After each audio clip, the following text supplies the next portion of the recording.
Time for a mic check. I mean, I guess if, like, Joe was cut out of the show, maybe it wouldn't be such a bad thing. Oh, we don't need Joe. They're dinky, they're pinky, and the brain. Brain.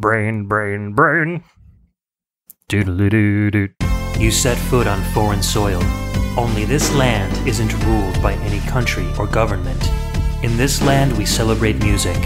In this land, we celebrate games. In this land, we celebrate those who compose video game music. Welcome to the VGMbassy.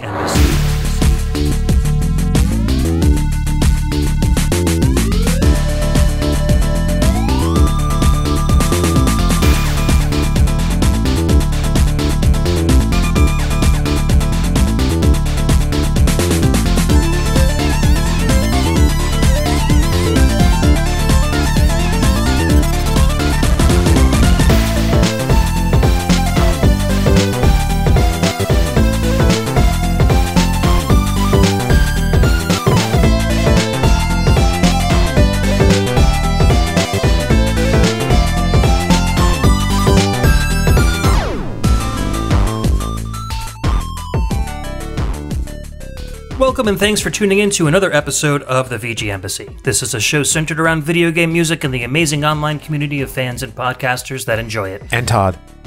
And Joe. No, I enjoy it. I'm part of those people. Oh, you mean Todd doesn't enjoy it?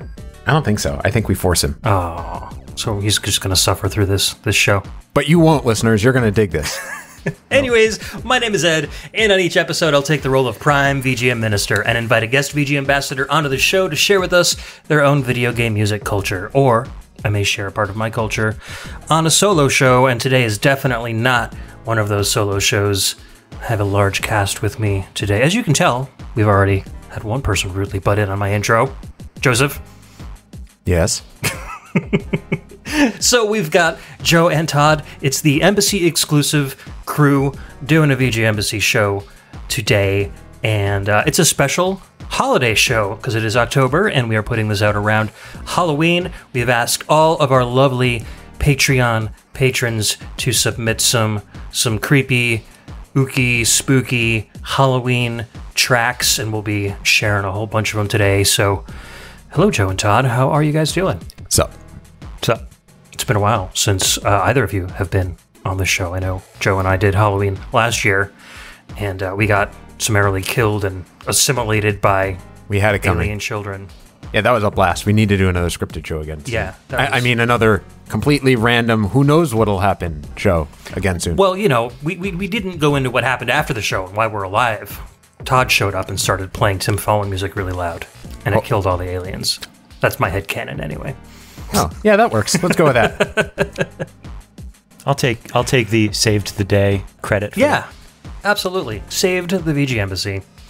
So, yeah, we got a whole bunch of really cool stuff today. I don't know, Halloween, like, do you guys tend to play more spooky, creepy games around the Halloween season? I tried. I really wanted to this year. I always watch scary movies and I read scary books for September and October. And I thought this year I would try a survival horror type game because it's not usually my thing, but I started playing Darkwood for Switch, and I got a couple hours into it, but I didn't like some of the mechanics to it, and I gave up on it, I'll say relatively quick into it. It was a cool game, but I didn't like the way the inventory system worked, and it just kind of annoyed me. And I didn't like the day-night system in the game. That kind of annoyed me too, and which was too bad because it's a very like eerie, spooky game. And if you're into that kind of thing, I'd highly recommend it. But there were just, I'll say, gameplay issues that bugged me, so I gave up on it. And I'm back with my action platformers again. What kind of a game is Darkwood? I'm not really familiar with it. Survival horror. You wake up as a prisoner in this shed in the middle of the woods, and your goal is to find a way out. And everything can kill you, basically, and you have to find items and avoid monsters and animals and the woods itself, which are like encroaching in. So the whole thing is like very darkly lit, and you have to you get a few hours of daylight a day during which you can explore and try to find things that you need to build a weapon or to build a fire to keep you to scare away the monsters. Or so it's a really cool idea, and it's done well.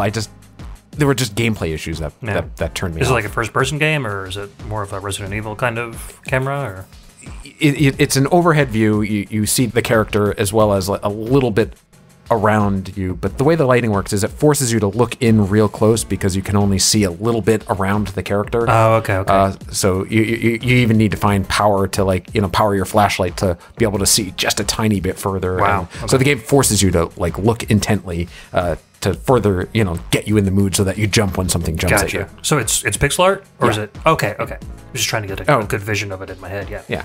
If you're into that kind of thing, it's good and the ambiance is wonderful. But like I said, there were gameplay issues that bothered me that made me not want to finish it.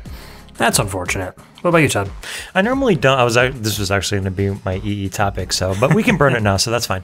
I actually don't generally theme the games I play to the season or a holiday or anything like that. So but obviously around this time of year, you start seeing a lot of streamers doing Halloween creepy thematic stuff and stuff like that. So one game that I've seen a lot and that I sort of decided to play this Halloween season because it seemed appropriate was Amnesia.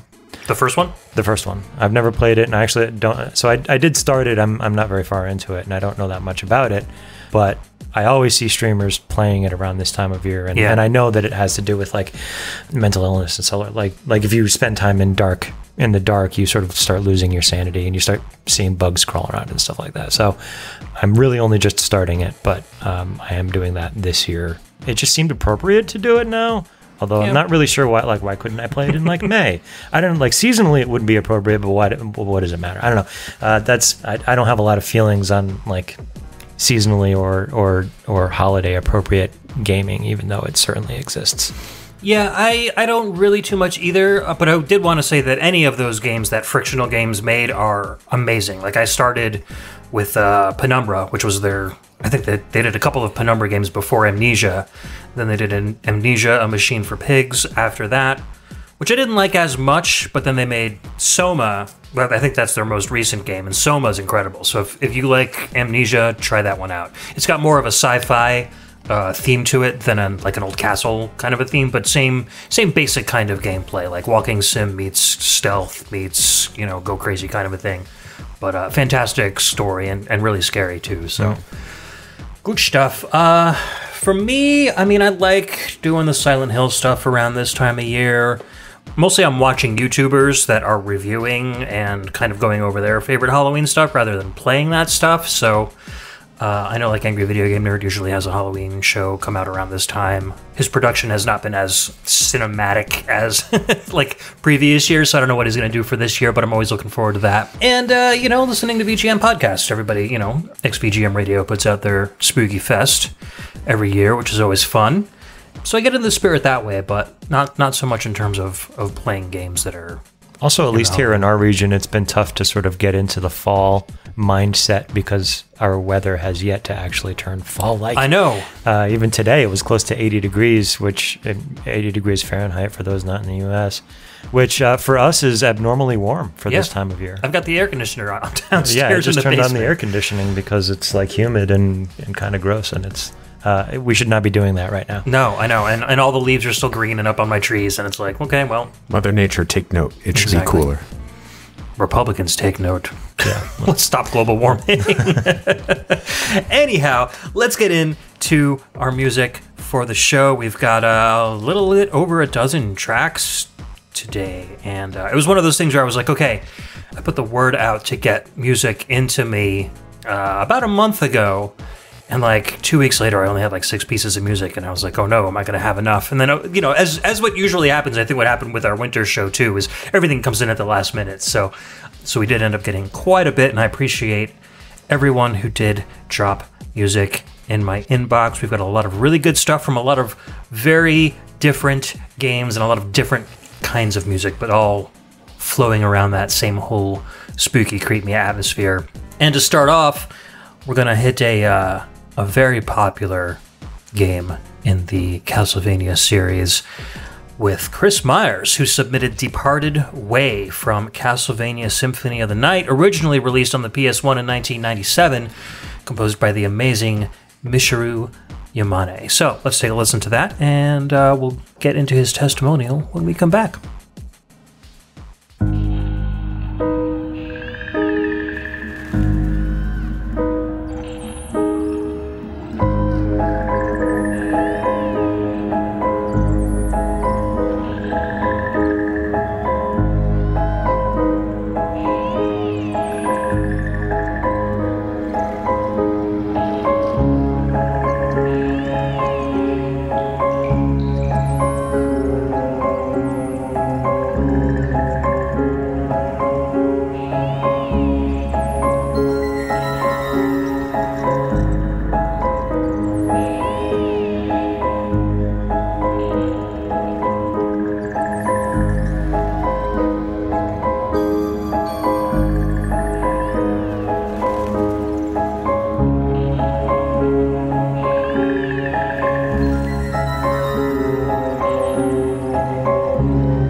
All right, that was Departed Way from Castlevania Symphony of the Night, released on PS1 in 1997, composed by Michiru Yamane. And Chris Meyers says, "Hey guys, my submission is Abandoned Pit," which is where it plays in the game, but the actual name of the track is Departed Way from the official soundtrack. Just wanted to put that out there.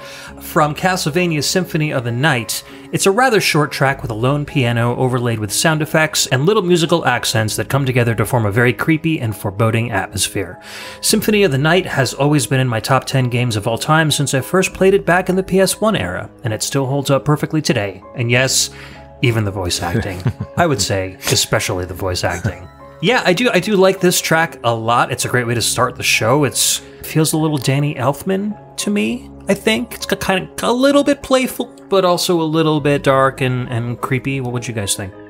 Well, what Halloween episode of VGM podcast would be complete without a Castlevania track? Exactly. So glad we're ticking that box off like right up. I actually don't know if there's any others.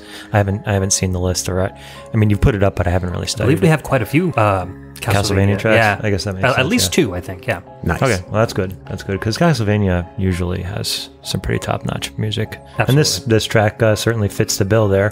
What Chris Meyers says is, I think, exactly right.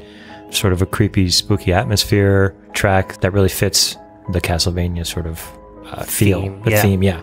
I always love it when there's just a piano playing by itself like that. I mean, not completely by itself, there's the sound effects, but I always like it when there's no other like instruments going at the same time. And growing up, I learned to play the piano myself, and I always wanted to play stuff like this when I could find the sheet music for it. But then I realized I wasn't great at it, and luckily I married someone who's way better at the piano than me. So whenever I get a hankering to hear something like this, I find the sheet music and I print it out and I make Michelle play it for me. You should just sit her down and then play it really badly, so she's like, no, let me do it, and that way you get what you want, and she doesn't even realize it. But I like the sound effects in the background of this a lot too, because it sounds like a creaky door opening or closing, or I kind of imagine like a lone swing set in the forest, kind of like swinging back and forth. Yeah, just listening to it and trying not to think of the context in the game, and there isn't really any outdoor areas of Castlevania Symphony in the Night, if I remember, but like the track suggests to me like a midnight walk in the woods type of a thing. Like a swampy, like a swampy, yeah. Neat. Yeah. And, I just think that's all about building the atmosphere. There are a couple of areas where you're still in the castle, but there's open sky above you. Right. Or like you're in a courtyard or something. So I can see a couple of natural, and there's like a greenhouse garden area too with vines and plants. It's been so long. It's apparently been too long since I've played this game. Yeah, me too. This game needs a re-release, as we were saying while the track was playing. It's Yeah. They're re-releasing all the other Castlevania games, basically. This one needs to get added to one of the collections. And the digital PS3 collection doesn't count. Yeah, no, I think it's just a matter of time before they eventually get to it. This would be great for the Switch. Absolutely. I'd buy this physical in a heartbeat. I'd buy you physical in a heartbeat. You wish. All right, so let's move on to our next track. Todd, what do we got? Chris Murray, who has submitted Castle of the Saint from Trails of Cold Steel, released on Windows, PS3, PS4, the Vita, Switch in 2013, composed by Hayato Sonoda, Takahiro Unisuga, Saki Momiyama, Yukihiro Jindo, Toshiharu Okajima, and Noriyuki Kamikura. You probably shouldn't give me we have so many tracks with giant list of composers today. I'm going to enjoy watching everybody struggle through them. Damn it. All right, so let's listen to Castle of the Saint. We will be right back.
Welcome back. That was Castle of the Saint from Trails of Cold Steel, released on Windows, PS3, PS4, Vita, and Switch. Composed by, I'm really sorry, Hayato Sonoda, Takahiro Unisuga, Saki Momiyama, Yukihiro Jindo, Toshiharu Okajima, and Noriyuki Kamikura. Now one more time with feeling. That was as much feeling as I can muster just trying to put like the letters together in my head. I'm sorry. And Chris says, since I'm on a Trails of Cold Steel music high from the show with Alex, and I don't want to pick other Falcom stuff, here's a track from Trails of Cold Steel, which plays when you explore a haunted castle and fight a ghost. Well, that puts a little bit of perspective onto the track. Context, yeah, a little bit of context. I'm not familiar with the game, but I really like that track, and we were talking as it was playing, and it doesn't really sound that spooky, but with that context, it seems perfectly appropriate now. Sure.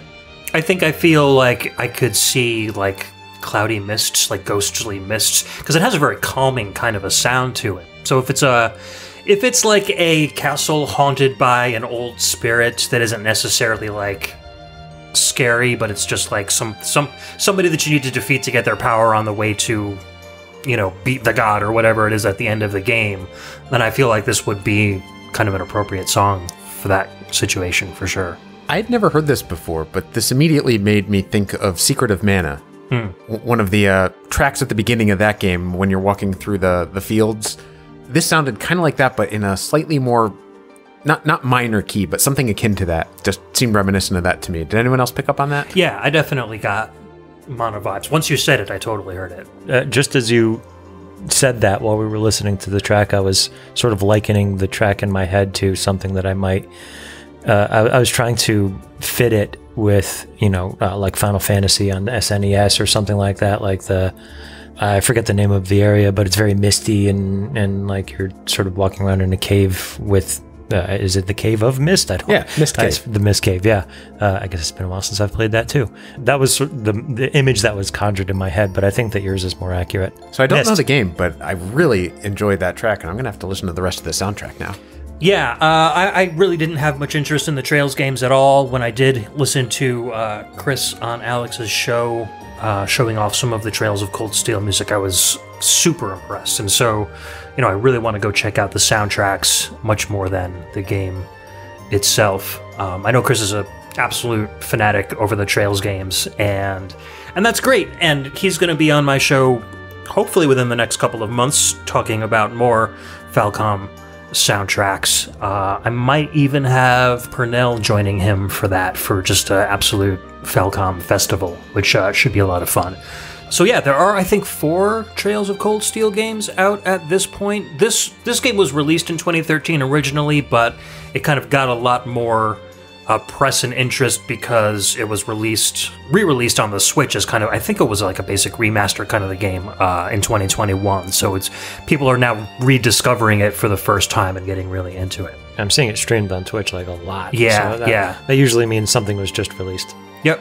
Yeah, so I think this one came out in 2021, and then the Trails of Cold Steel 2 came out in 2018, and that was only on like PS3 and PS4, so hopefully they'll start making the other ones on the Switch so the people that are enjoying the first one can also enjoy the next 3 in the series. So, anyways, let's move on to our next track. Joe, what you got?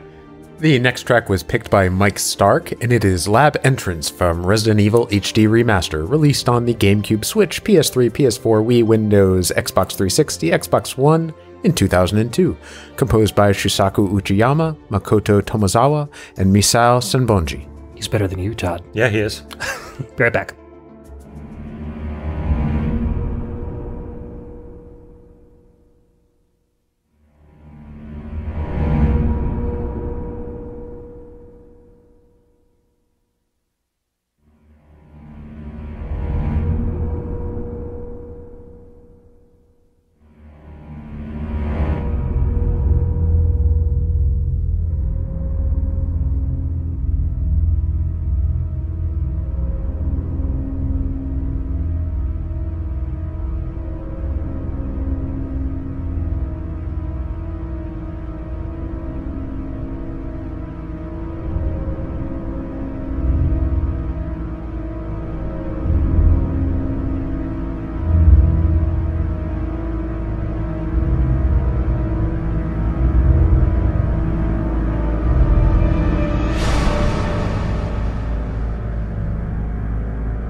And we're back. That was Lab Entrance from Resident Evil HD Remaster for GameCube, Switch, PS3, PS4, Wii, Windows, Xbox 360, and Xbox One back in 2002.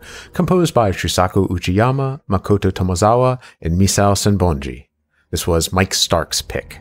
And he says, my submission for the Patreon Creepfest is from the Resident Evil 1 Remake Lab Entrance. After battling your way through a booby trap-infested mansion infested with zombies and monsters, you find your way into a surprising locale, an abandoned science lab. What research were they performing here? Is this linked to the undead hordes above? And more importantly, is there anything worse lurking around the next corner?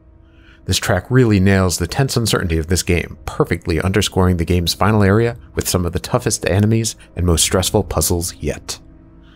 Yeah, I mean, I gotta agree, definitely. I think Resident Evil, the first game is really split up into two distinct segments. There's the mansion area, and then there's the underground lab area. And this is right when you discover that lab, and the whole atmosphere of the game changes pretty intensely once you get to that point. Even in the original game itself, because you're suddenly going from old, carved wood furniture and tapestries on the wall to like cement and glass, and everything just looks so different.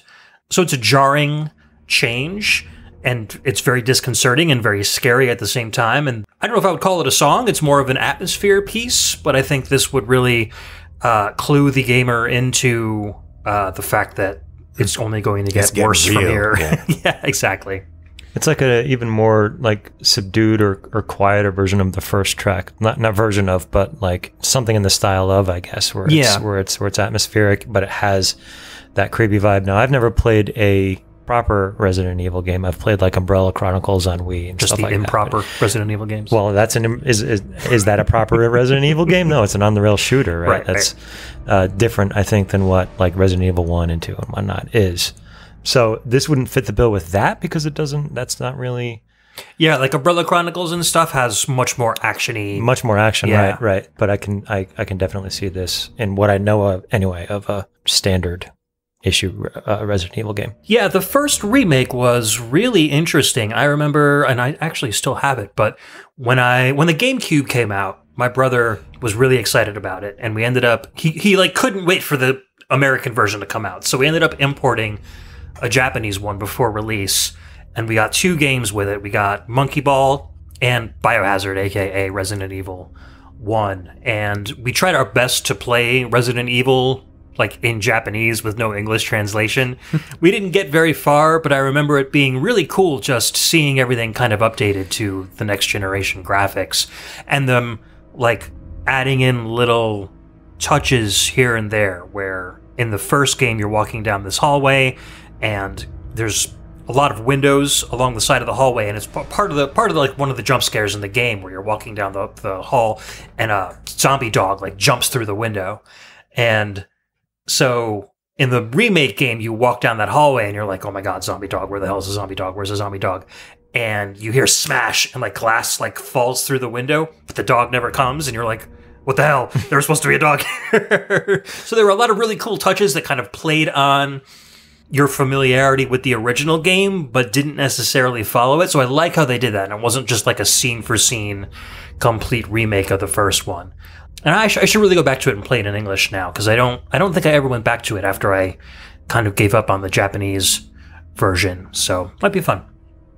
Talking about games that we want to play this time of year, I recently picked up the Resident Evil 7 PSVR version, and I really need to sit down and give that one a play, because I think the idea of playing a Resident Evil game in virtual would be really cool. Yeah, for sure. I don't know. I can't sit through 7. I can't play 7. I can't watch 7. It's too disconcerting. I literally can't watch that game for some reason, which is really unfortunate because I thought that it would have been a great game to play, but it's just too scary. And that's weird for me to say because normally stuff like this doesn't scare me at all.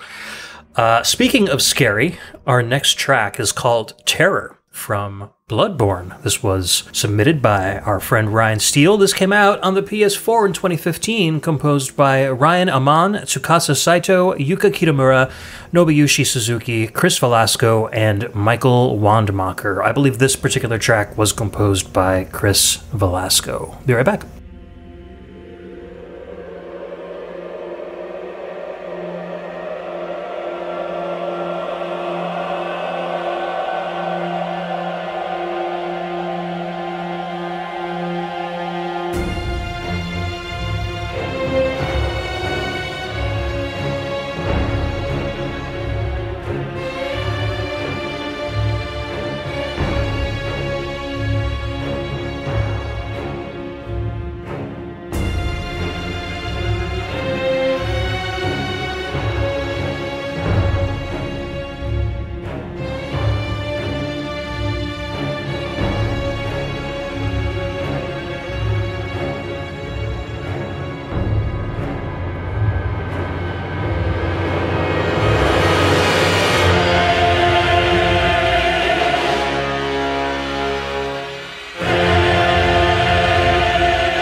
right, that was Terror from Bloodborne, released on the PS4 in 2015, composed by Ryan Amon, Tsukasa Saito, Yuka Kitamura, Nobuyushi Suzuki, Chris Velasco, and Michael Wandemacher.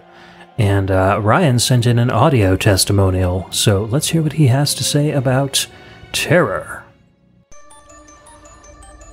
Hello, listeners of the VGMbassy. It is I, the Dark Lord Ryan Steele. As I searched far and wide for the spookiest tracks, I searched through some of the most haunted games of past. From Siren to Clock Tower, Resident Evil, and Demento. A lot of these spooky games had soundscapes of horror, or perhaps slow melodic motifs with grinding and churning. They lacked the melodic horror that I craved. As I searched through these vast libraries of dark and sinister games, I found myself coming back to one soundtrack. A perfect merger of intensity, horror, and spookiness. That which is terror. That which is Bloodborne. Wow, Ryan, you should really lay off on the cigarettes, man. That was awesome. Nicely done, sir. Yeah, for sure. And really getting into the spirit of things. I'm kind of scared to talk to you on Discord now. But I think he nailed it. I think he did mention a whole lot of other games. The Resident Evil series, Siren, which I really want to play Siren. I don't want to get too far off topic, but those games look really cool. Kind of a very Resident Evil meets Silent Hill kind of a thing. But yeah, I do really, really like this track because I think it has a lot of kind of audio jump scares in it. There's a lot of places where you think it's going to continue on with a particular tempo, but then you'll just get boom, like a sudden percussive hit that comes out of nowhere and really makes you perk up and kind of get a little bit scared. So I feel like Velasco did a really good job with the composition on this. What you guys think? Yeah, I dig the track. It's perfect for the game for exactly that kind of reason. You think you have memorized an area. You manage after 20 attempts to get through, this one scene in the village, and then you step through a doorway, and you think you can just like walk for a minute, but no, there's a guy right there around the corner who jumps out at you, and hacks you to death for 9 of the first 10 times you play through it. I love this game. I put a ton of hours into it, and nothing for me was more satisfying than finally beating it. Wholeheartedly recommend not just the game, but the soundtrack too. See, that guy will kill you 9 out of the first 10 times you go through, but then after you've gone through it 1,000 times, that guy will still kill you 1 out of the 10 times that you go through because you forget about it, or that's just what From Software does. Like, this is their bread and butter, and they really nailed it with Bloodborne. I'm still surprised that Sony was able to convince them after the release of Dark Souls, I think 1 and 2, I think Bloodborne came after 2. Yeah, before 3. That Sony was able to convince them to create a whole game with the size and scope of Bloodborne exclusively for PlayStation. They were definitely releasing Dark Souls on Xbox as well, and I think they were dabbling in PC at that time.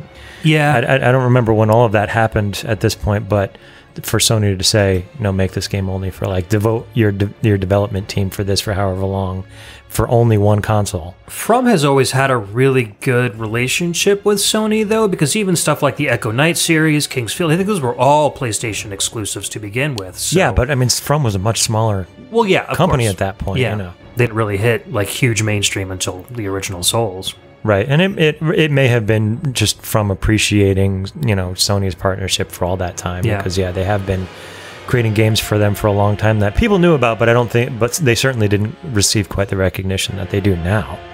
So, but they still managed to stay alive all that time. Yeah, and some of that has to be due in part to Sony, I would guess. Oh, for sure. And I think maybe if streaming were a thing back in the day, more people would have been introduced to those earlier PS1 and PS2 games and would have been more into it. But From Software's games, up until the Soul series, were never really that great looking. Like, you see screenshots of them and you're like, oh, this looks kind of janky. But then when you actually play them, you realize that there's a lot of depth there. Right. And that's the kind of thing that a game streamer can demonstrate much more than, you know, reading in a magazine about it or you know, just seeing some screenshots. Right. So, well, I digress a little bit, but getting back to the track, it's a great track. But what I realized listening to it is, like, I played Bloodborne, loved it. You know, same as Joe, I finished it, and it's a great game. But the soundtrack wasn't impressed on me, and I think part of that is because I just played it on my TV through TV speakers. And I think what I realized listening to the track here on your higher quality audio system than I have coming out of my television, that what I should really be doing is playing games like with headphones, which you can do on PS4. Yeah. And PS5, there's a headphone jack in the controller. I should have headphones so that I can get like a fuller experience of the sound in certainly games like this. Plus, having the better stereo separation helps you play the game better too, especially in a game like that, because you know which direction an enemy is coming from without even having to see it on the screen. So Right. I know if you're playing a game like, you know, Doom or Quake or something, stereo headphones really, really help. Right. When you're you have a limited field of vision. So Right. So great track, Ryan. yeah, absolutely, and fantastic testimonial as well. All right, Todd, what is our next song for the evening? The Dyad submits a track called Town from Diablo, released on PC, Mac, and PS1 way back in 1996, composed by Matt Uelmen. I think it's Uelmen. Uelmen. See, I can even screw up the easy ones. Here it is.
Welcome back. That was Town from Diablo, released on PC, Mac, PS1 in 1996, composed by Matt Uelman.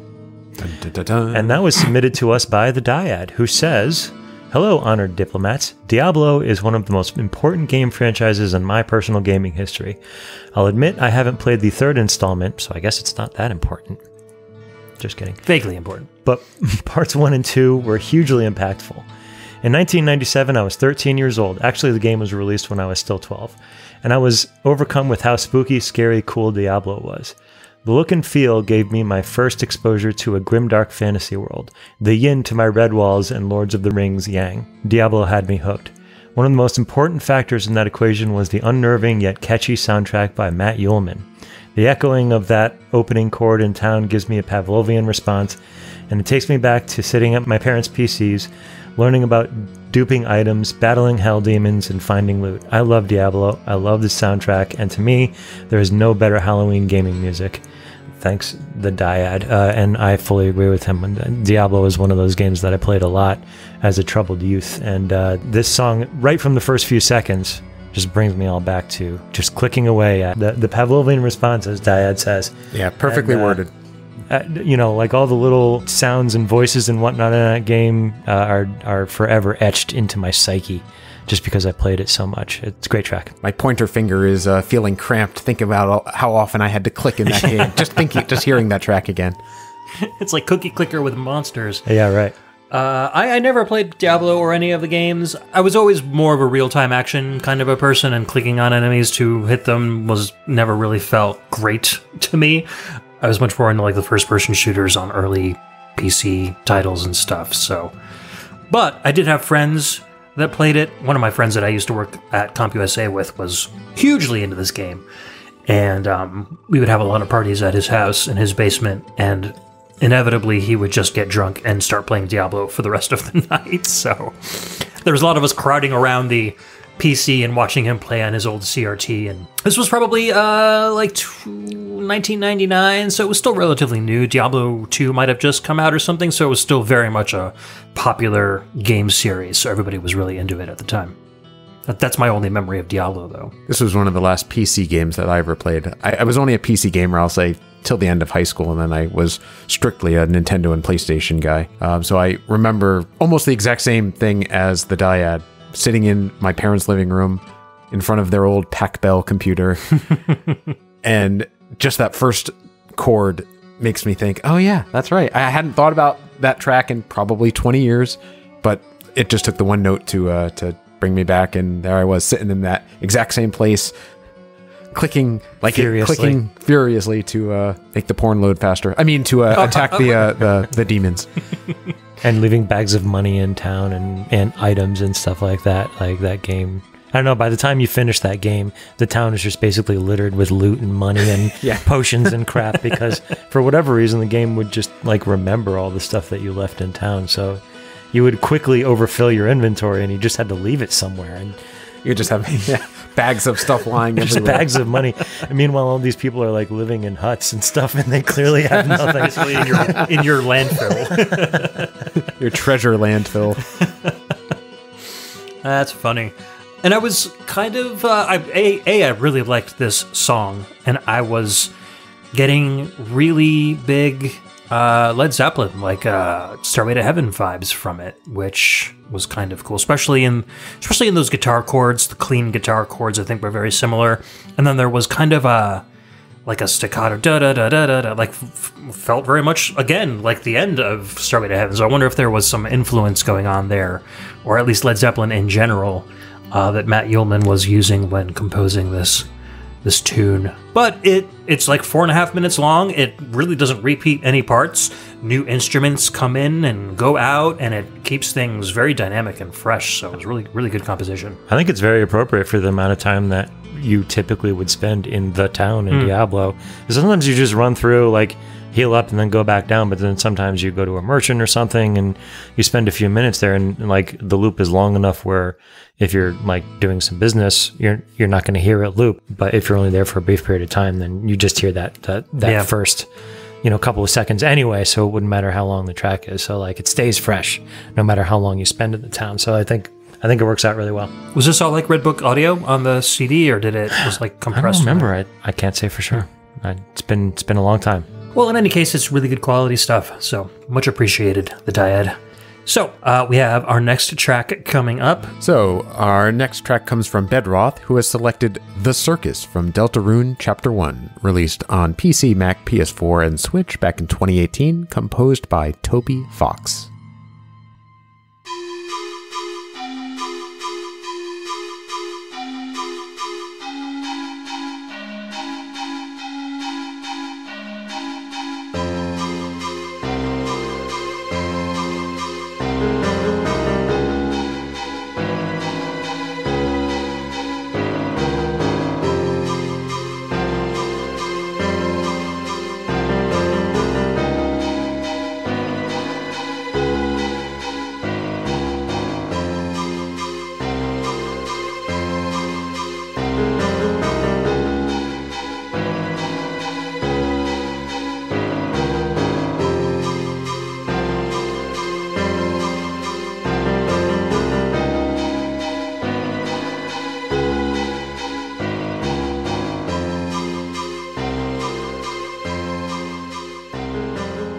Welcome back. That was The Circus from Deltarune Chapter 1, released on PC, Mac, PS4, and Switch back in 2018, composed by Toby Fox. Todd, help me out on this one. Nope.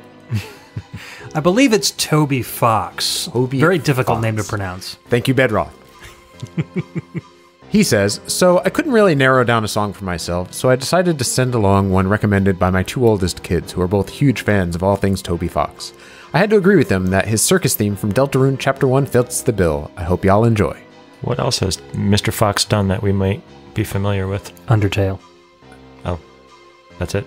That's it. Okay, so I'm not familiar. Yeah. Well, before Undertale, he was mainly doing music and programming for like Earthbound ROM hacks. Like he would create mods for Earthbound, and that's kind of where Undertale got its whole theme from, because it was that certainly makes sense. Yeah, it was an Earthbound side story that he wanted to work on that kind of grew its own legs and became its own game and RPG maker. Or Game Maker, I think it's built on. But yeah, so this is a creepy tune for sure. And we were just talking like, what is it about circuses and carnivals that just give people the creeps? And I think it's when a carnival isn't done well. Like it tries to convey the theme of happiness and brightness, but when carnivals aren't taken care of and they start to get run down and shabby, it's like it feels like all that stuff is just showing through these cracks. The happy carnival music slows down a little bit, or it sounds just a little more minor. And, yeah, or there's dirt on the tents, or the clown's makeup, it's hot and he's sweaty and it's starting to run. It's like these little things that just show you that everything's not what they're trying to convey. Once the luster has come off of the surface, you can see that it's really not what you think it is. Yeah, so I think people's minds start to exaggerate that, and then you get authors like Stephen King that are writing about, spooky carnivals and clowns and just, so it really kind of runs with it. I'm trying to remember, I played Deltarune right when it came out, like the day it came out, because I loved Undertale, and I don't remember what the circus area was, but I do like this tune. It's a short little tune, and it's got a very kind of cliche circus calliope pan flute undertone, but it's got some cool instrumentation over it, and it does give me a super creepy vibe, so I dig it. Joe, you weren't that into the Toby Fox stuff, right? I wanted to like it. I really did. I'm a fan of indie RPGs and Western RPGs of all kinds, so I played Undertale, but it just wasn't my thing. I couldn't get into it. It was a little too quirky for me, and I just gave up on it, and consequently didn't try Deltarune after that. It was a cool track, and the music is good, but I just couldn't get into the games. Yeah, they're not for hardcore RPG players at all, because they don't really have any of those elements of RPG-ness that I think hardcore RPG players enjoy. There's really no open worldness at all. You do level up, but it's kind of like more of a ceremonial thing, because if you play the game the way that Toby Fox wants you to play the game, you're not really attacking and defending them. There's, like, your hit points don't really matter that much if you're playing it quote-unquote correctly. Right. So, and there's items that you can buy, but then if you buy a super expensive bat, but you never use it because you're going to be sparing or giving mercy to all of your enemies, like, what does the difference make? So, it's more of a emotion simulator more than anything else, I guess, which a lot of people really enjoy, and I can totally understand that. And where Undertale was about a character that was stuck in this underground monster area and trying to get back, in Deltarune, the two main characters, Chris and Susie, are they go back and forth between the real world and the monster world, and sometimes what they do in the real world affects the monster world and vice versa. So there's a little bit of a different kind of a story going on, and you see kind of a melding of these two worlds, which I kind of enjoyed.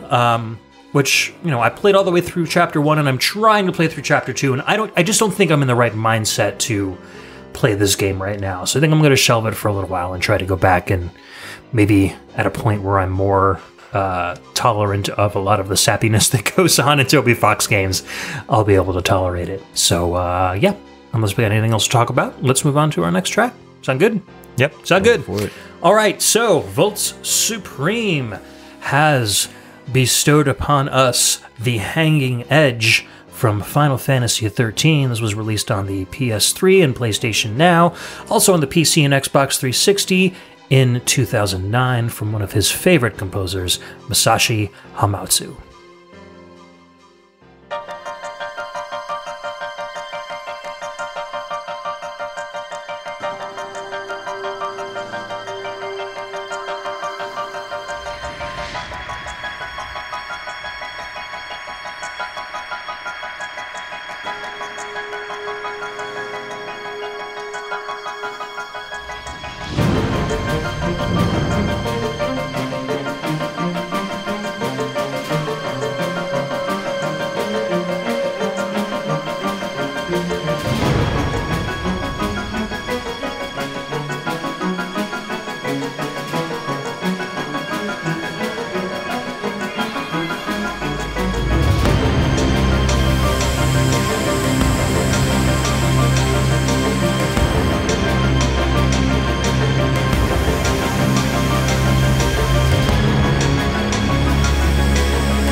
All right, we're back. That was The Hanging Edge from Final Fantasy XIII, released on the PS3, PS Now, PC, Xbox 360, all in 2009, composed by Masashi Hamauzu.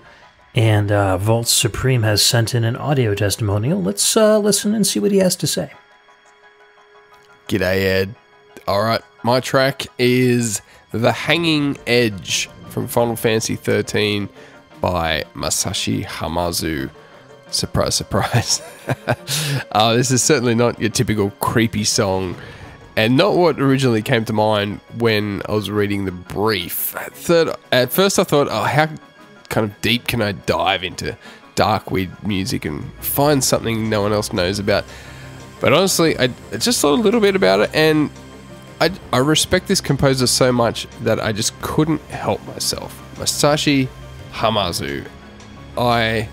One of the main reasons I started my own podcast was to share this man's music, and I've done quite a number of episodes looking at his soundtracks, which you know about. So a little bit of info on why I've chosen this track. I'm a huge Final Fantasy fan.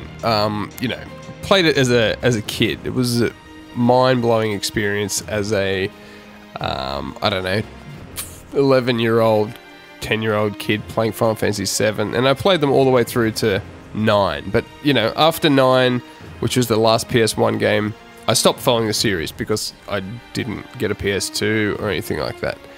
But fast forward about a decade or more later, and I see Final Fantasy XIII on special on Steam for the PC. So I decided, I'll give it a go, just for nostalgia's sake. And to my utter disappointment, during the opening credits, I noticed that Uematsu was not the composer, and I consider him to be the JRPG composer of my childhood. I have so much respect for his music, and I just remember as a kid having these tunes in my head, and it was just such a special experience noticing the music so much in a game as a little kid. But anyway, this game, Final Fantasy XIII, it's not a great game by Final Fantasy standards, but it's a decent game overall. But early on as I was playing this game, there is a musical moment which I experienced while playing it. It just really grabbed me. It was this track, The Hanging Edge.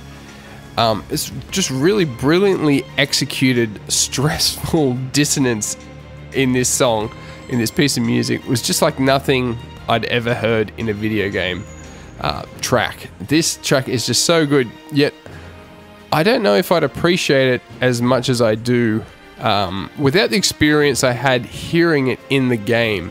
It's really clever. There's lots of dissonance, stressful key changes, and it's a little bit hard to grasp musically at first, but it's also it's all supported by some really solid low synth parts and some pretty powerful but simple string synth parts as well that you can really latch onto straight away. So I think that's one of the brilliant things about this song. You've got the crazy kind of piano parts that are really hard to really grasp, but then you've got these other really basic parts which you can really musically lock onto. So I don't know, there's definitely something really unsettling, something almost sickening and creepy about this song, but I don't know, maybe not in the horror Halloween sense. Hopefully this is something different for the episode and just helps mix things up a little bit. It took a few years after hearing this, but there's no doubt that hearing this track triggered something in my mind that really led me to the point where I am now, where I place Masashi Hamauzu right up there as one of my all-time favorite and most respected composers, maybe ever, not even just as a VGM composer. This guy is absolutely brilliant, very underrated musical genius, and it is my absolute pleasure always to share his music with the world. So thanks for playing this song. Really looking forward to checking out this, what should be a very fun episode. All right. Awesome, Volts. Thank you for that incredible testimonial. Joe, I think you were kind of hitting upon a lot of those musical kind of stressful situations while we were listening to it. Yeah, the first 30, 40 seconds of it, the beats were kind of syncopated, and you used the term janky, and that's it exactly. And it leaves you feeling unsettled because we're conditioned to hear sound and to hear music that resolves. And this one doesn't do it, and it doesn't do it, and it doesn't do it. And that makes you feel a little stressed out. But then about, I'll say like 45, 50 seconds into it, that part of the track resolves, and then it just becomes, in my mind, a Final Fantasy song, which I enjoy, and which is cool. But I'll say the unsettling part would be the first 45 seconds or so of that track. So I'm with you. I'm with you as far as it being like a spooky track for that beginning part.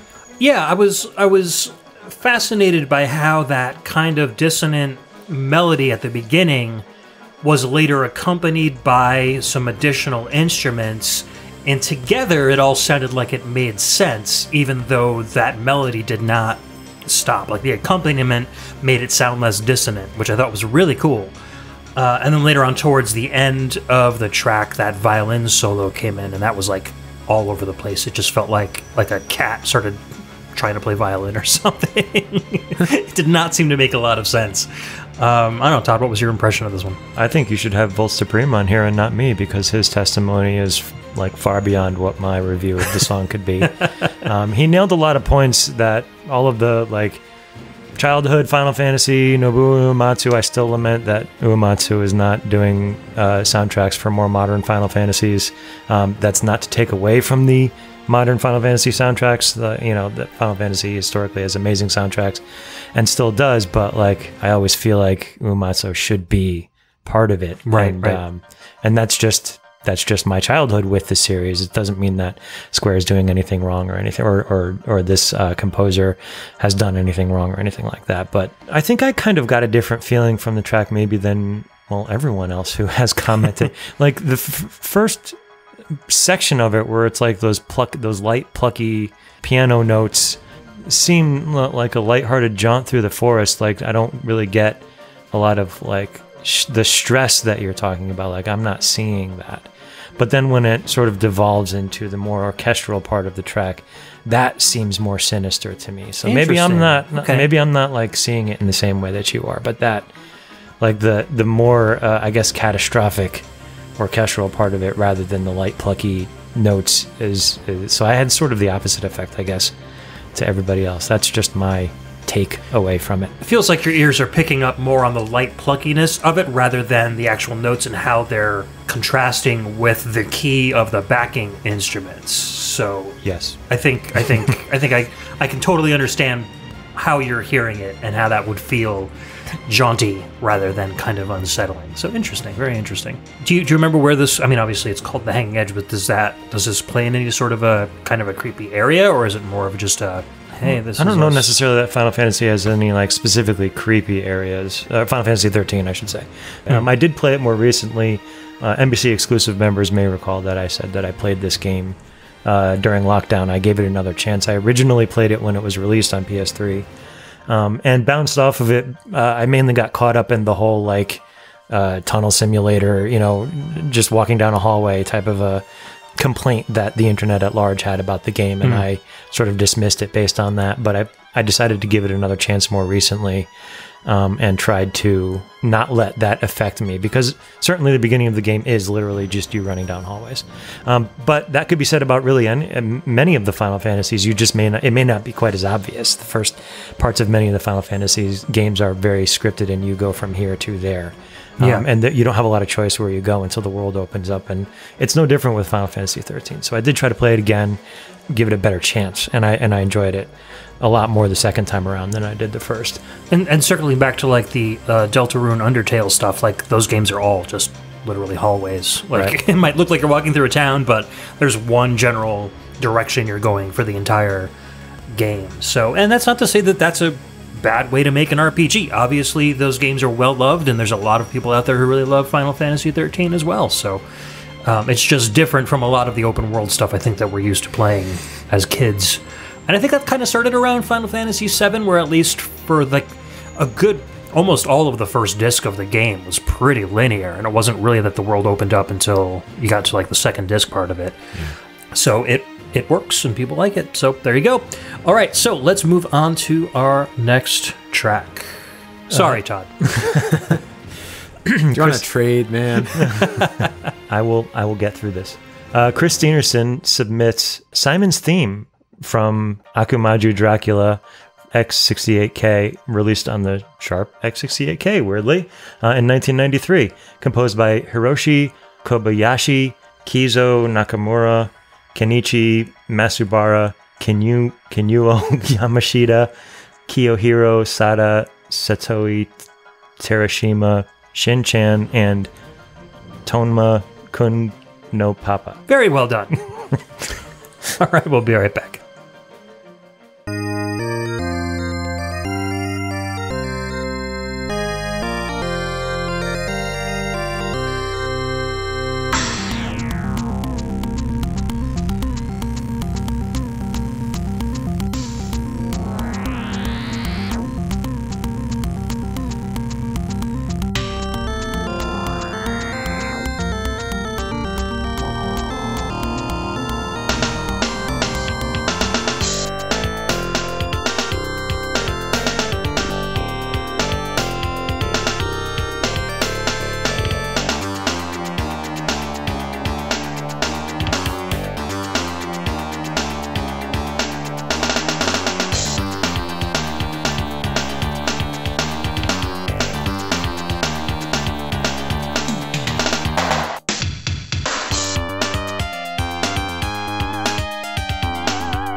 Welcome back. That was Simon's theme from Akumaju Dracula X68K, released on the Sharp X68000 in 1993, composed by Hiroshi Kobayashi, Kizo Nakamura, Kenichi Matsubara, Kenyuo Yamashita, Kiyohiro Sada, Satoi Terashima, Shin-chan, and Tonma Kun no Papa. Whew. I'm better about it the second time around. Yeah, I mean, this is a pretty classic track. We were listening to the original one, and Ed and I both realized that something was missing. Yeah. Or listening to the submitted for some version reason, of the version that I took from VGM Reps didn't have the percussion channel. So, having never listened to the Sharp X68K version, I just figured it was the version, but you were like, no, something no, because wrong. I'm familiar with the soundtrack, and I was like, there's something missing here. So I'll make sure that the correct version ends up in the show. But yeah, I mean, it's a great take on the original Simon's theme. The Sharp X68000 has a YM2151, which is it's a chip that's kind of similar to the Genesis's FM sound chip, but the sampler in there is a little stronger than what the Genesis has, so you get some nicer, crisper, percussive samples in there. What'd you think, Joe? I really enjoyed this. As we were talking about during the track, I wasn't familiar with this game. I thought when I saw that this track was on here that it was a port of, like Castlevania 3 or, one of the other games from around that time. So this is new to me. I really like the track. I mean, I'm familiar with Simon's theme in general, but I hadn't heard this version of it before, and I got to listen to the rest of the soundtrack now because this is something new to me. Yeah, there's a lot of really good stuff, and like I was telling you, this game also got released on a title called Castlevania Chronicles, which was released on the PS1, and it included basically the base X68000 game in full with the X68000 soundtrack, and then a arranged version with updated graphics and also updated music. And the game goes for like $200 now, so you're better off just kind of finding a downloadable copy and playing it if you don't want to shell out that much for the PlayStation game. But they did it really good justice. I think both versions of the game are extremely fun, and that's why it goes for so much money, because it didn't have a large print run, and it's an extremely playable and fun version of the game as well.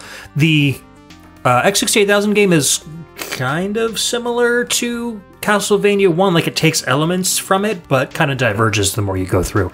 But anyways, Chris Steenerson sent us an audio testimonial before we get too off topic. Let's listen to what Chris has to say. Howdy there. It's your old friend Steen from the video game music internets. In my neck of the woods right now, it is rainy and gloomy and spooky outside. And when it gets spooky outside, I want to listen to some spooky music. It may be a little on the nose, but Castlevania definitely checks that box. Especially the tunes from Castlevania 1. But wait, did you know there was a remake of Castlevania 1 that came out a mere 2 years after Super Castlevania 4 did? It was on the Sharp X68000 home computer, and it was exclusive to Japan for about 8 years. Until it finally got ported to the PlayStation 1 as Castlevania Chronicles in 2001. The X68000 had a great sound chip in the form of the YM2151, to my ears what sounds like two Genesises taped together in the best way possible. It also supported sound hardware expansions in the forms of internal cards and external modules that you could plug in that would use MIDI instruments to generate the music. Because of the variety of hardware available, there are basically at least 3 different versions of this that you can find to listen to. Each sounding different and great in its own way, in my opinion. The PlayStation port actually gave you the option of choosing which version to listen to, in addition to actually having its own very PlayStation 1 sounding CD audio version of the music in the arranged versions of those tracks. These different versions were more than just instrument swaps. There are compositional differences between the different versions that seem to be taking advantage of the strengths of the different pieces of audio hardware. I have a hard time choosing which version of this I like the best, but let's take a listen to the FM-tastic YM2151 version in your own time. I recommend checking out the YouTube playlist that has all 4 versions of this, and you can discover on your own the glory of MIDI synthesis. Or maybe I will feel compelled to share some snippets. This is Simon's theme. The composers are Shin-chan, Kaizo Nakamura, and Hiroshi Kobayashi. You made me read all those. Well, the other composers need to be credited because those 3 composers arranged like Kinuyo Yamashita and Kenichi Matsubara's original Castlevania 1 and 2 themes for the Sharp X68000. So there's a lot of there's some original composition in here, but a lot of it is arranged from the first 2 Castlevania games. But I'm glad that we broke for Chris's testimonial because he basically, verified a lot of what I just said. And he calls it a remake of Castlevania 1, so I guess it could be considered that, but in my opinion, and having played through the game, I do feel like it diverges a little bit more from Castlevania 1, more so than to call it a remake, but, I guess that's up to interpretation. But it definitely owes a lot to the first Castlevania game, and maybe a little bit of Castlevania 2. But yeah, great game. It's an underrated gem, and if you haven't heard of it, you should definitely go either check out some gameplay, check out one of the many, many versions of the soundtracks. I do like the Roland MIDI version as well. And usually all that the Sharp X68000 MIDI soundtracks would be on other games is just the same soundtrack with different instrumentation. But it's cool that they recomposed the music specifically for the MIDI modules and the FM version. So they treated the source material with a lot of respect. All right, so let's move on to our next track. Joe, what does Alex have for us? Our next track was submitted by Alex Messenger. It is Horrorland from Mario Party 2, released originally for the N64 and then again on the Wii and Wii U, originally in 1999. Composed by Hironao Yamamoto, Shohei Bando, Kazuhiko Sawaguchi, and Yasunori Mitsuda.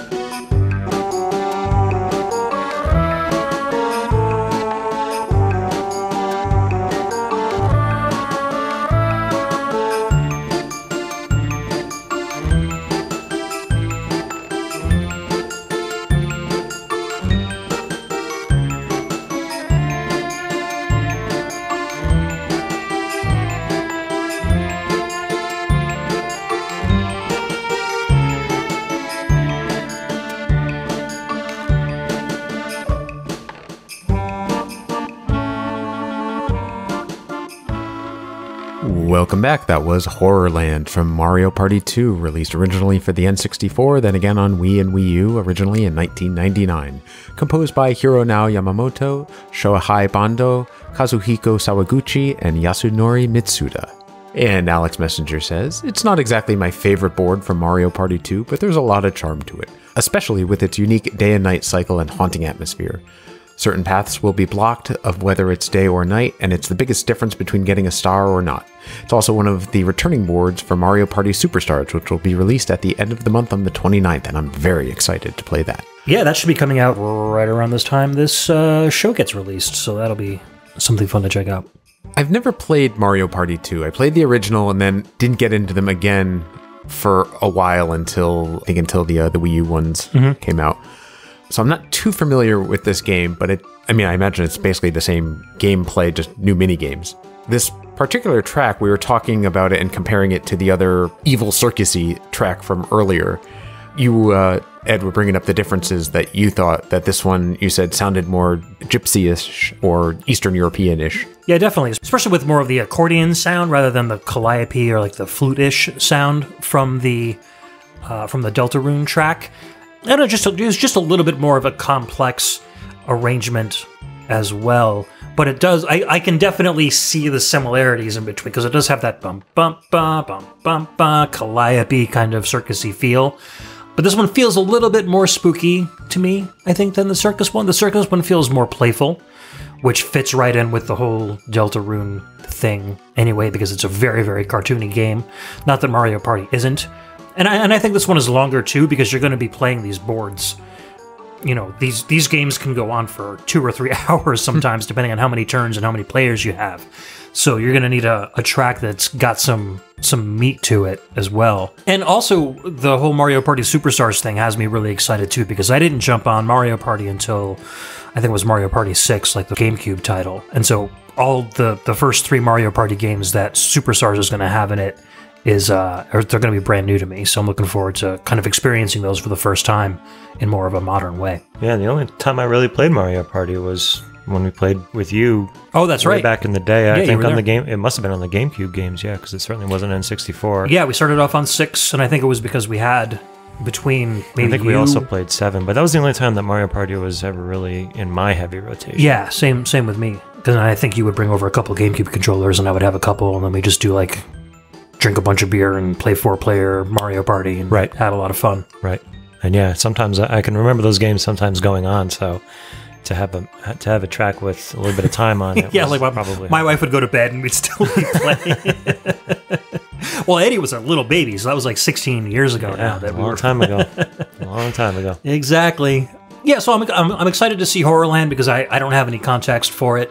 I'm also interested to see who does the arrangements and how they're done, like musically, for the new Mario Party game, and who's handling all that composition. It would be fun to see if Yasunori Mitsuda came back to do some arrangements of his older themes from Mario Party 1 and 2. So I'm always up for new Yasunori Mitsuda music, especially for the Mario Party series, because it just gives him an opportunity to do a lot of the fun, playful stuff that I appreciate from him. So, Joe, maybe we should do that when the game comes out. We'll all get together and have a Mario Party. Sounds good. Yeah, that'd be great. Count me in. Sweet.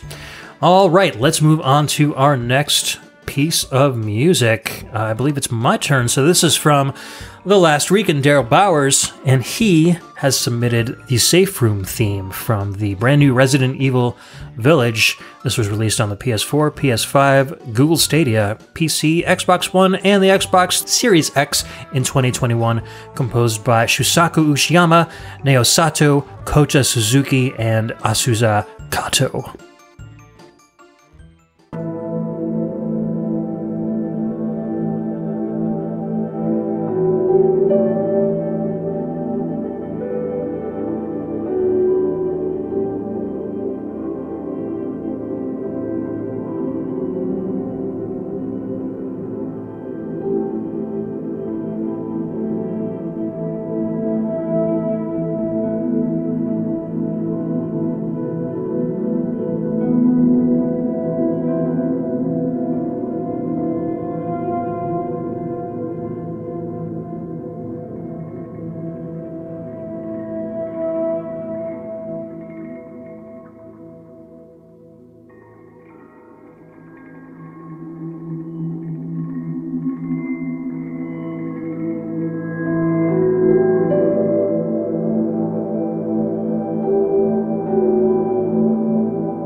Right, everybody, wake up from your dreamy haze. That was Safe Room theme from Resident Evil Village, released on the PS4, PS5, Stadia, PC, Xbox One, and Xbox Series X in 2021, and composed by Shusaku Uchiyama, Neo Sato, Koto Suzuki, and Azusa Kato, submitted by Daryl Bowers, who has left us an audio testimonial. So, let's take a listen. So I have chosen the Save Room theme from Resident Evil 8 Village. Now, for those of you who haven't played this game, the whole concept of it is it's a first-person view, survival horror. By now, everyone should know about it. The one time that this track really hit for me was when I was in Demetress Castle, and I was being chased by Lady Demetress and her daughters. And I ran to this room and just had like a moment to like breathe, because I think I was down to like my last health item. My gun was almost out of bullets. All I had left was a knife. Man, I gotta tell you, Resident Evil, the composers, they definitely did their work when they thought of, hey, let's make a track that, like, when you go into this room, you breathe a sigh of relief. Like, you know, you're walking throughout the castle, it's tense, you know, you could be attacked at any moment, and, you know, you get into this room, and it's supposed to give off this feeling of being safe. And while it does do that, it also has a bit of a dark tone to it as well. So it's like, you're safe, but how safe are you? That being said, I just want to say happy Halloween to everyone. Hope you're enjoying the holidays. You know, trick or treat for the kids. To all the fathers, get your dad tax. You know, hey, dad tax. Gotta get that dad tax from the kids. For me, my dad tax is I get to eat all the Snickers for my kids' trick or treat candy. Anyway, love you all. Have a good night. And remember, always aim for the head. Very, very good advice, Mr. Last Weekend. Shoot them in the head, and they'll stay dead. Anyhow, yeah, so I gotta agree that this song feels safe, but also with an undertone of... but not really. Not for long, not really. Yeah, exactly.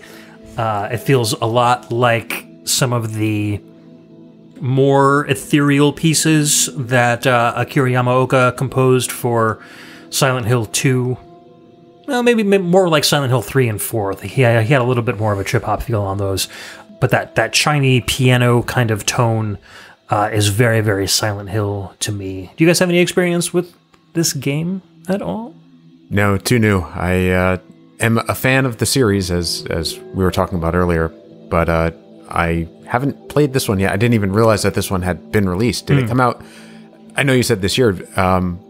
Was it just recently, or was it like way earlier? Pretty recently, I'd say like over the summer. Oh.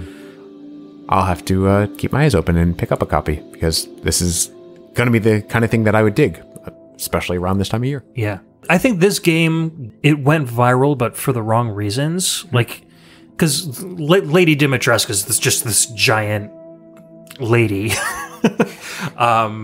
She's kind of vampiric, I guess, in that her and her two daughters just like want to eat you. But she's just like 15 feet tall, very curvy, and just became the subject of a billion, that's probably understating it, memes. And it got to the point where I was so used to seeing the memes that I forgot they were actually attached to a Resident Evil video game.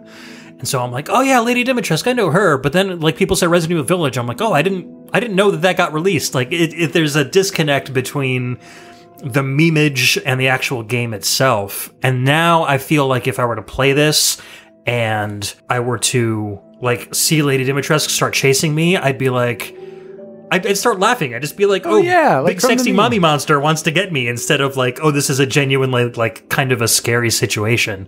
Oh, Todd, are you going to show Joe what we're talking about? Well, so actually what I'm wondering is if I've seen one of these memes and not realized at all that it was connected to Resident Evil, because... Oh, really? Yeah, because... How have you both avoided Lady Dimitrescu memes? I'm saying I probably haven't. I just didn't know that, Didn't make that it was it DIM?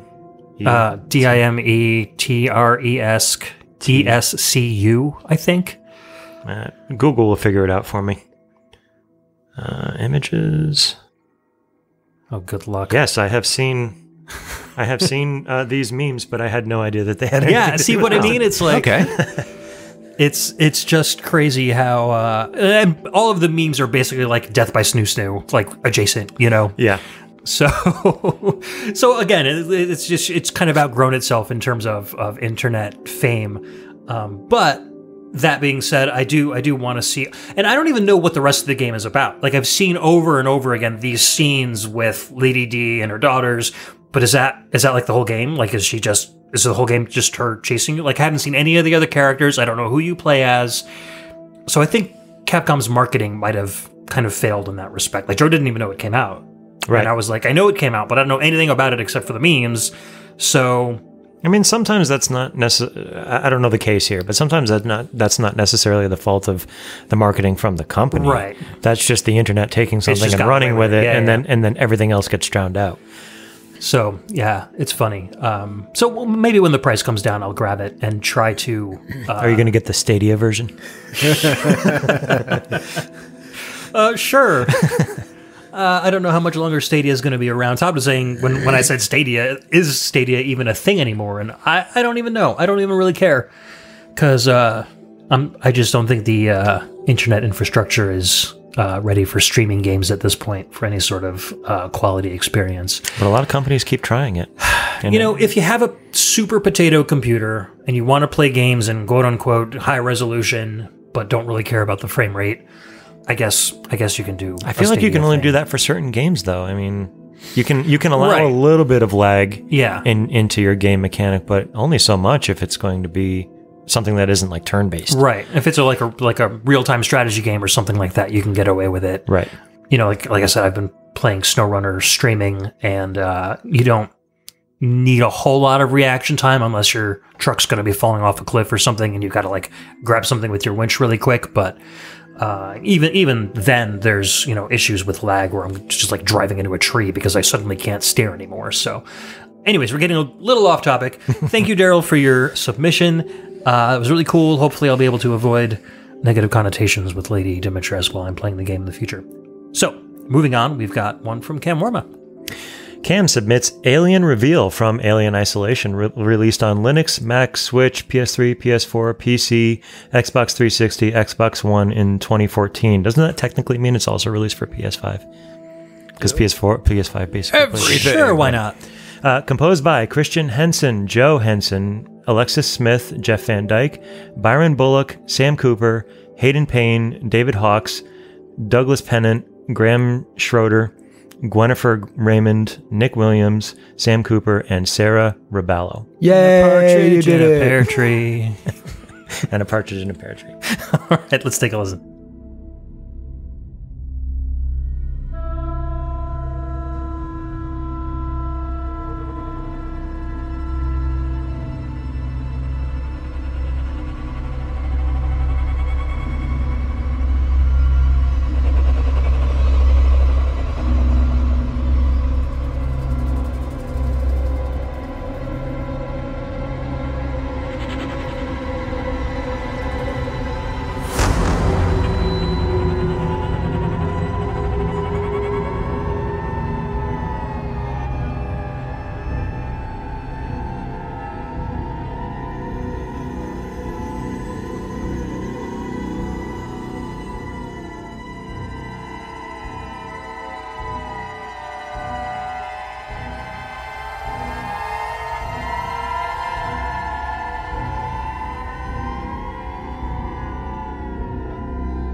All right, that was Alien Reveal from Alien Isolation, released on Linux, Mac, Switch, PS3, PS4, PC, Xbox 360, Xbox One in 2014. This was composed by Christian Henson, Joe Henson, Alexis Smith, Jeff Van Dyke, Byron Bullock, Sam Cooper, Hayden Payne, David Hawkes, Douglas Pennant, Graham Schroeder, Gwennifer Raymond, Nick Williams, Sam Cooper, and Sarah Roballo. This comes to us from Cam Worma, who says, dudes, so I played in Alien Isolation earlier this year. Firstly, it's an absolute must-play for any fan of the original film or the franchise. The aesthetic, both in terms of audio and video, is absolutely spot on and true of the source material. I've not played too many scary games, but nothing that comes to mind I'd consider to be in the same league as Isolation. It's absolutely terrifying. I was generally frightened and in full-on panic mode more often than not while playing this game. Being hunted by the xenomorph is like nothing I've ever experienced in a video game, or a film for that matter. I'm a huge fan of the movies, well, the first two, but none of them come close to this game in terms of fear factor. The music is magnificent and heightens the experience of having the piss scared out of you with every panicky step you take. I believe this is the track that plays when the xenomorph begins actively hunting you, and with each encounter thereafter. If you haven't played it, this relaxing little suite should give you a taste of what you'd be in for. It's bone-curling and blood-crunching, and I can't recommend it enough. Play it and let the anxiety consume you. Yes, give in to your anxiety and have a happy Halloween.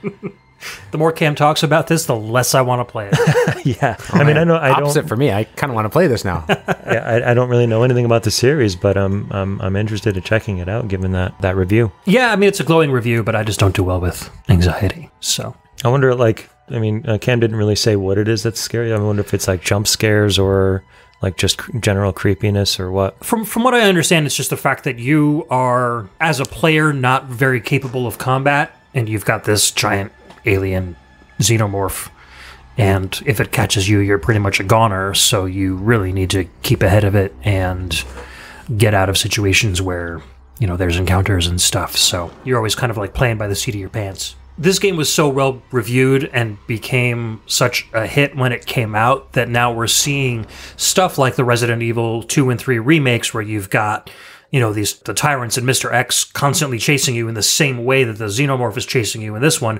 It's become kind of a genre in and of itself where it's just you versus one extremely powerful giant enemy, and even Lady Dimitrescu in Resident Evil Village. So this kind of like kickstarted that whole you versus one very powerful enemy kind of a trope in video games. So a whole new genre was born. More or less, in my opinion. I don't know many other games that were like this before it came out. But the music itself, extremely scary. It feels very cinematic to me. Lots of trilly violins and kind of like, not really choruses, but very scary horror movie kind of stuff. Yeah, I'm ashamed to say I didn't realize that this game existed, but after reading that review or hearing that review, I got to give it a shot. Kind of the opposite reaction that you had, Ed. Like that's my jam. I want to give this one a shot. In a sense, I'm like, okay, it sounds awesome, but at the same time, I'm like, oh, my body reacts so negatively to panic and anxiety that I don't think I could put myself through it. I'll end up with headaches and stomach aches, and I get a physical, visceral reaction to experiences like that. So maybe I'm a sociopath because I love this sort of thing. Lots of people do, and they're able to separate that fact that it's not real, and they're playing video game panic or watching a movie panic is different than their in real life panic, and mine just seems to be the same regardless. So well, thanks for the save. Maybe you are a sociopath. That doesn't mean that you're not a sociopath. If the shoe fits. I mean, if someone else yawns, do you yawn too? Unless it's my wife, then I just sort of look into her mouth from an inch away. Sociopath. What, you don't do that too? Just to be obnoxious? God, what a garbage human you are, Joe. Come on. You're off the shop. Oh. All right. So, Joe, what's next? Next up is from Scott McElhone. It is the main theme from Escape from Monster Manor. Ooh, released on the 3DO in 1993, composed by Bob Vieira.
And we're back. That was the main theme from Escape from Monster Manor, released on the 3DO in 1993 and composed by Bob Vieira.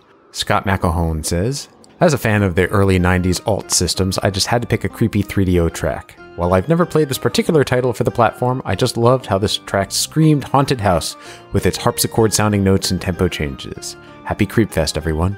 Scott knows the way to my heart, picking 3DO tracks. Yeah, I'd never heard of this before, but I really dig the track. We said that it kind of sounded like another circus track, but I think this one's different from that altogether. It sounds more haunted housey. A little more like something from an old cartoon about, like almost I want to say like an old Scooby-Doo cartoon about them going into a haunted house, or like this is the kind of track I would expect to play. I don't know, that's what it was reminiscent of for me. I got like a organ grinder or like a kind of a Baroque feel, so less circus, but still in that same realm of spooky but lighthearted at the same time. Yeah. Kind of a song. So you guys don't have any experience with this game? I have no experience with the 3DO. Next to no experience with the 3DO Oh man, at all. So now we have to have a Mario Party and a 3DO party. So this game is a first-person shooter. It's kind of a Doom clone in the sense that it's all... I'd say maybe it's more like Wolfenstein. It's technologically in between Wolfenstein and Doom, where the levels are Wolfenstein-ish, where it's all one level. There's no stairs, there's no up and down, but it's like Doom in the sense that the levels are gigantic and sprawling, and there's a lot of finding keys and finding items to get you through other locations. And it plays kind of like a survival horror game because the amount of ammo in the level is really kind of just enough to get you through like all the enemies that you need to get through. And so you have to spend a lot of time kind of avoiding enemies and conserving ammo as much as possible. So there are situations in this game where you can just run out of ammo and not have any ability to get through just rooms where you cannot dodge enough guys to be able to get through successfully. So it's a very difficult game combined with the fact that the levels are enormous and the fact that you really need to know who to shoot and who not to shoot, that it's going to take like several playthroughs of each level to get through each one. I did stream this a little bit when I was streaming some 3DO games when I was doing Need for Speed, and then I played this on a whim. I think maybe at the suggestion of either Chris Anderson or Scott McElhone. I threw on Escape from Monster Manor for a bit and played it, and really enjoyed it. Like the first 2 or 3 levels are very manageable. You can get through them, but then once you get to like level 4 and 5, it's just like you see like the map that you're making as you're going through the levels, and you're like, where does this end? Like, where are the borders for this level? It's like the size of a friggin' Grand Theft Auto city. So it maps the levels. It maps the levels for you. Doom. Yeah, exactly. Interesting that you should use the term Doom clone, because you remember back in the day, anytime, like, when genres didn't really exist, there was like action and adventure, but not anything like what we have now. Anything that came out that was like a first-person shooter or a gunner or whatever you want to call it, was just labeled a Doom clone, because it was like Doom is the example of this, right? And everything else is just a clone of that. and I use that term specifically for games that were definitely made because Doom was popular, and I feel like this is why this game was made, because Doom was popular. Let's make it a haunted house instead, and we'll capitalize on that fact. So, but it's good. The frame rate is fantastic. The graphics are pretty high resolution. The enemies have really nice transparencies to them. There are some really, really annoying enemies like spiders that crawl along the ground that you literally cannot attack unless they jump up. So you have to like get near them enough that they try to attack you and jump, and then immediately back away so they don't hit you and shoot them at the same time. And if you're not good at these particular kind of attacks, then you're screwed, because you're just going to be shooting over them and wasting all your ammo, which you don't have a lot to begin with. So they really, I don't know whether it was intentional that they made the game so difficult, but by one feat or another, they did. So I have not beaten this game, but I do enjoy picking it up and playing the first 3 levels every once in a while. I'll have to give it a try when I get my 3DO working. Yeah, for sure. I recommend it. Absolutely. So we've got one more song left. This was a last-minute addition from a game that's not spooky at all. So we've got Dada from G. Darius, as recommended by Kung Fu Carlito. This was released originally on the arcade, but came out on the Switch, PS1, PS3, PS4, PSP, PS Vita, and Windows in 1997, composed by Hisayoshi Ogura. And Ogura is known for making some really weird, creepy tunes, so let's see what we've got.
All right, that was Dada from G. Darius, as requested by Kung Fu Carlito, released on the arcade Switch, PS1, PS3, PS4, PSP, PS Vita, and Windows starting in 1997, composed by Hisayoshi Ogura. And Carlito says, I'm going to go ahead and spook you guys with a classic for old Carlos. Dada from G. Darius by Hisayoshi Ogura is one of my go-to Halloween time VGM tracks.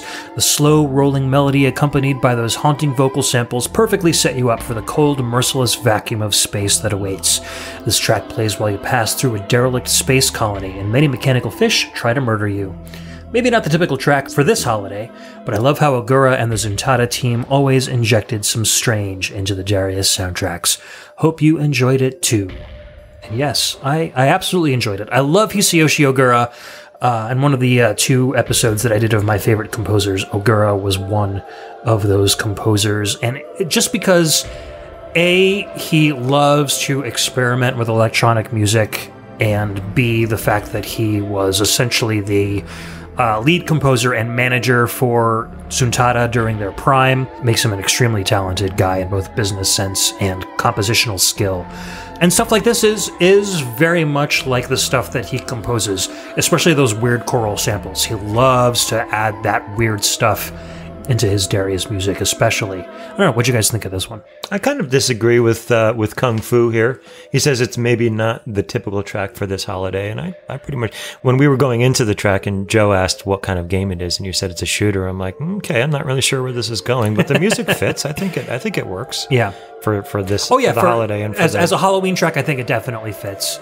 Contextually, as a shoot 'em up track, though, it would not be a Halloween track. I think maybe that's what he was trying to say. Maybe. Okay. Yeah.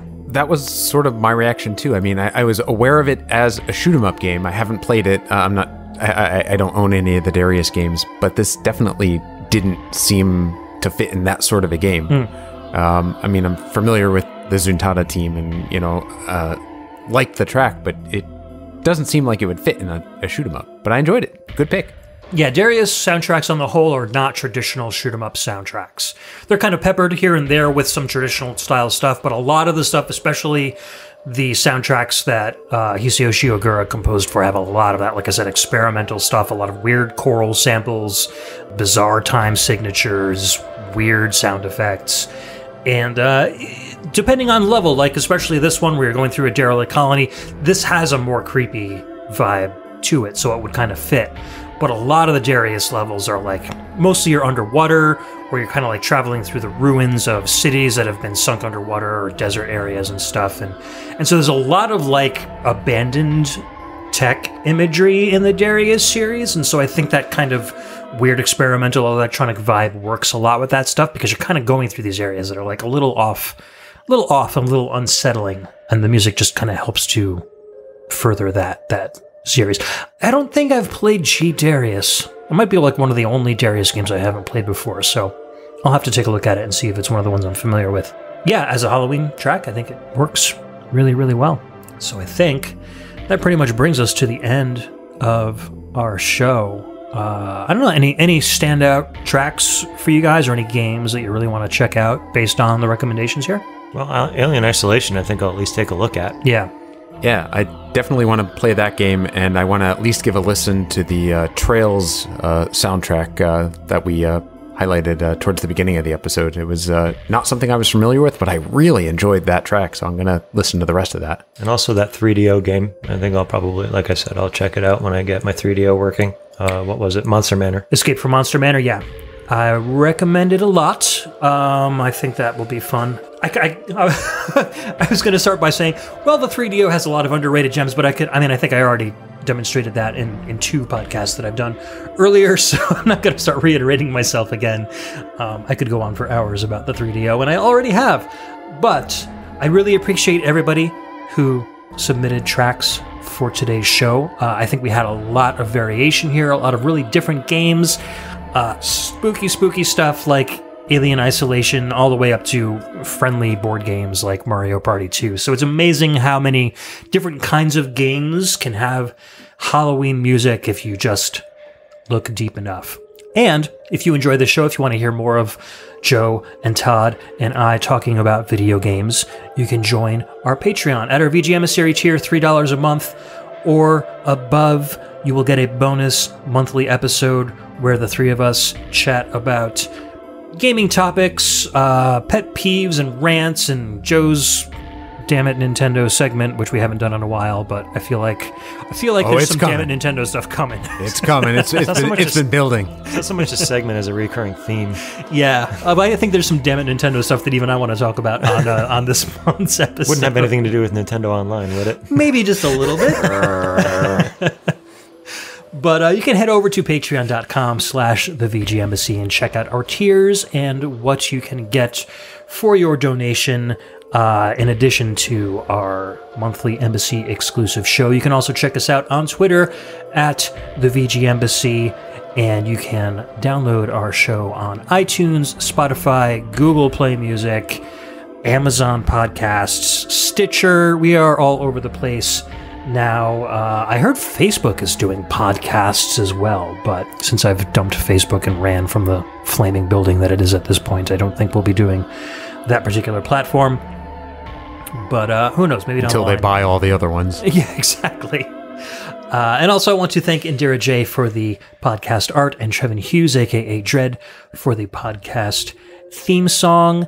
And I'd like to thank our Patreon patrons, many names which will be familiar from the beginning of the show. Cameron Childs, a.k.a. Bruce Irons of the Mad Gear, Dan Lawton, Bedroth from the Very Good Music Podcast, Daryl the Last Rican Bowers from VGM Fight Club, our VGM series, Chris Meyers, Chris Murray, Mike Stark, a.k.a. Ganon11, Ben the Dyad Dishman from the Dyad Presents a VGM Podcast, Kyle Kroll, Chris Steenerson from the VG Jam Podcast, and Jordan Worma from the Table to Stage Podcast.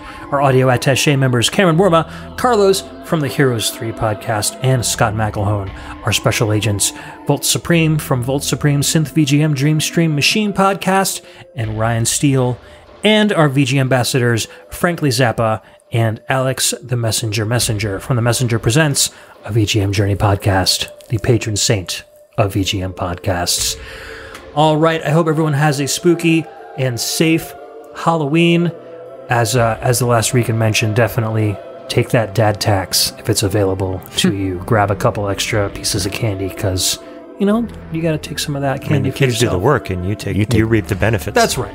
I mean, but you did the work raising the kids. I suppose. So, you know, coming up, we have a bunch of fun episodes. We will be having a episode co-hosted by Frankly Zappa for the VG Ambassador tier. We've got, as I mentioned before, Chris Murray and possibly Purnell on for a Falcom episode, and a couple extra episodes that'll be fun surprises as we head towards the new year. I think we might see the other half of Rhythm and Pixels pop up as well. So until then, stay safe and keep listening to Awesome VGM. Take care, everyone. See ya. Bye.